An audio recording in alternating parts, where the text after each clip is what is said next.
અન્ય મહત્વના સમાચારની કે જે સમાચાર આપણે જોવા ખૂબ જરૂરી છે, અને આ સમાચાર છે આકાશથી ત્રાટકી પોલીસ.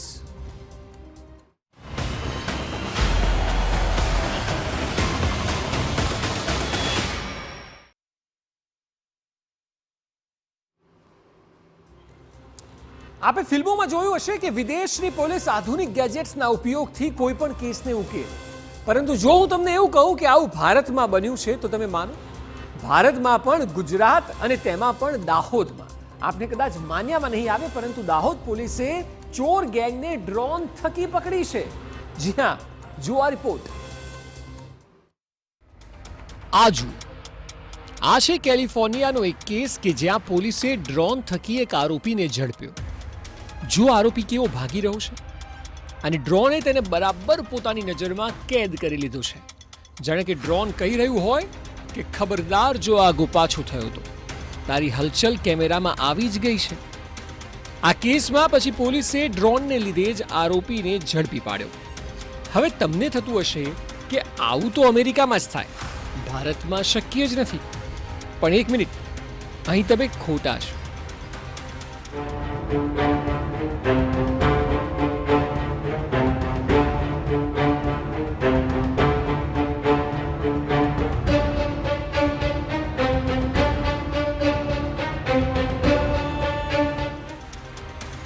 દાહોદમાં ડ્રોનથી ચોર ઝડપાયા.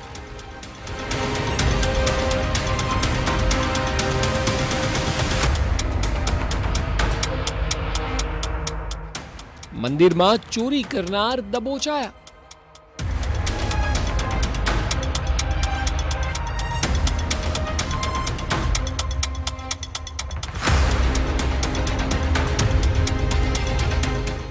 આખી ઘટનાની વાત કરીએ તો દાહોદના જાલોદ નગરમાં આવેલા મહાદેવ મંદિરમાં અડધી રાત્રે ચોર ત્રાટક્યા.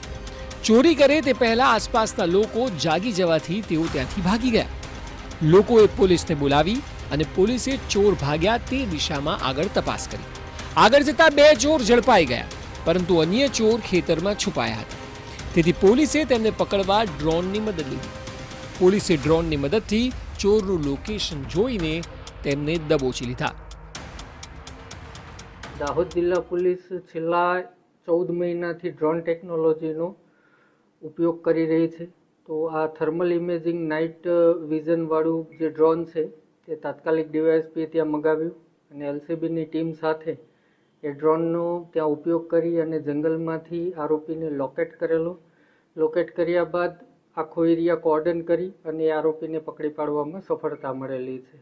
આ આરોપીઓ અગાઉ 70 જેટલા ગુનાઓમાં સંડોવાયેલા હોવાની હકીકત આરોપીએ જણાવી છે, અને અગાઉ 2 રાજ્યની જેલમાં, ગુજરાત અને કર્ણાટકની જેલમાં પણ રહી આવ્યા હોવાની હકીકત આરોપી જણાવી રહ્યા છે.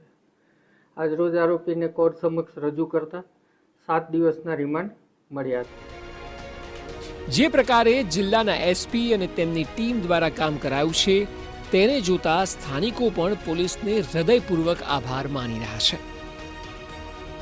સ્થાનિક તરીકે માન્ય ડીવાયએસપી શ્રી પટેલ સાહેબ, પીઆઈસી રાઠવા સાહેબ, માન્ય પીએસઆઈ શ્રી માળી સાહેબ, તમામ પોલીસ મિત્રો જે આ ઓપરેશનમાં હાજર હતા, અને અમારા મિત્રો કે જેમને પોલીસની સાથે રહી અને ખૂબ મદદ કરી, એવા તમામ મિત્રોને હું બિરદાવું છું, અભિનંદન પાઠવું છું.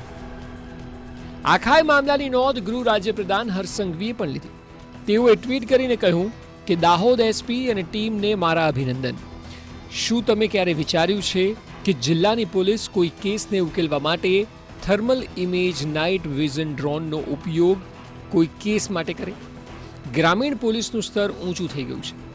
ગઈકાલે મંદિરમાં ચોરી કરીને કેટલાક લોકો જંગલમાં જતા રહ્યા હતા, અને પોલીસે થર્મલ ઇમેજ નાઇટ વિઝન ડ્રોનનો ઉપયોગ કરીને આરોપીઓને પકડ્યા હતા.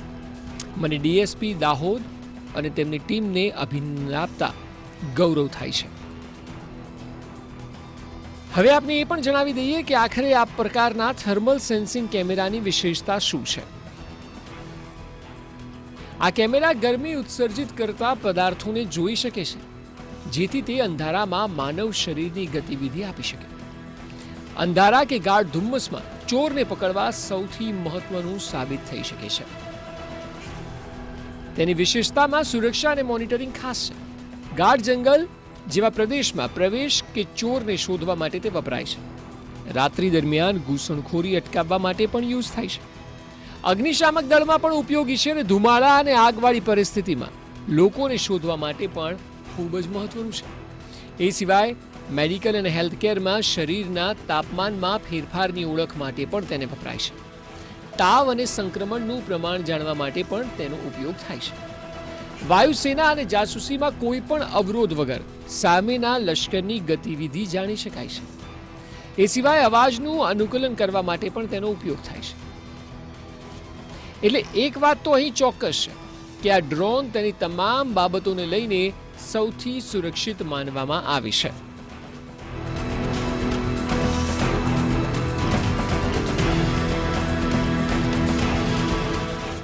દાહોદ પોલીસે જે પ્રકારનું કામ કર્યું છે તે અકલ્પનીય છે. જે પ્રકારે ટેકનોલોજીનો બરાબર ઉપયોગ થયો અને ઉપયોગ કરીને ચોરને દબોચાયા, તે પરથી સવાલ એ છે કે શું આ પ્રકારની સિસ્ટમને અન્ય જિલ્લાના એસપી પણ ઉપયોગમાં લેશે ખરા? શું ગુનાખોરી રોકવા પ્રમાણિકતાથી તેનો ઉપયોગ થશે? આ બંને સવાલ છે કે જે ખૂબ જ મહત્વના અને ઉપયોગી છે. લોકોની સુરક્ષામાં વધારો કરવાના હેતુથી સમયની માંગ પણ છે. અને એક વાત ચોક્કસ છે કે દાહોદમાં થયેલી આ કામગીરી અત્યંત પ્રશંસનીય છે. પ્રિતેશ પંચાલ, TV9, દાહોદ.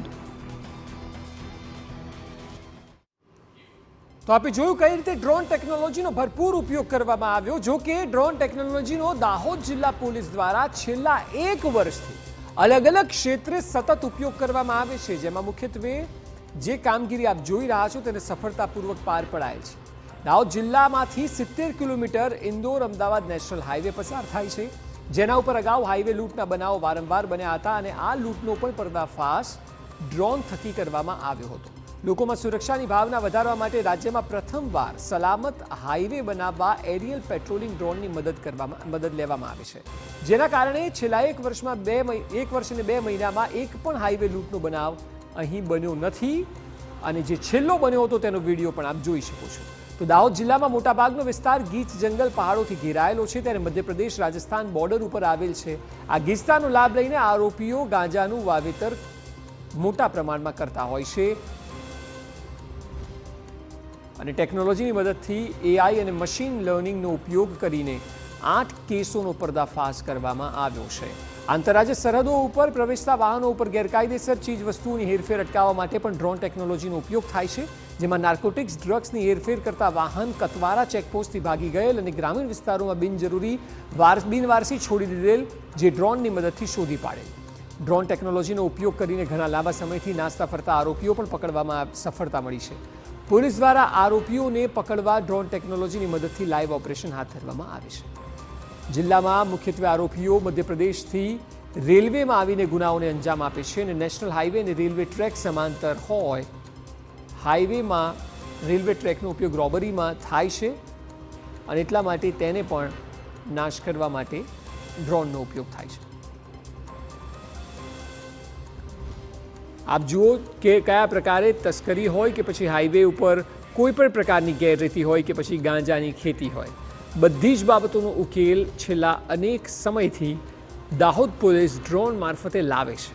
એટલે સુરક્ષામાં એક ટેકનોલોજીનો ઉપયોગ કરવાથી કેટલો ફાયદો થાય તેનું ઉત્તમ ઉદાહરણ દાહોદ પોલીસ પૂરું પાડી રહી છે.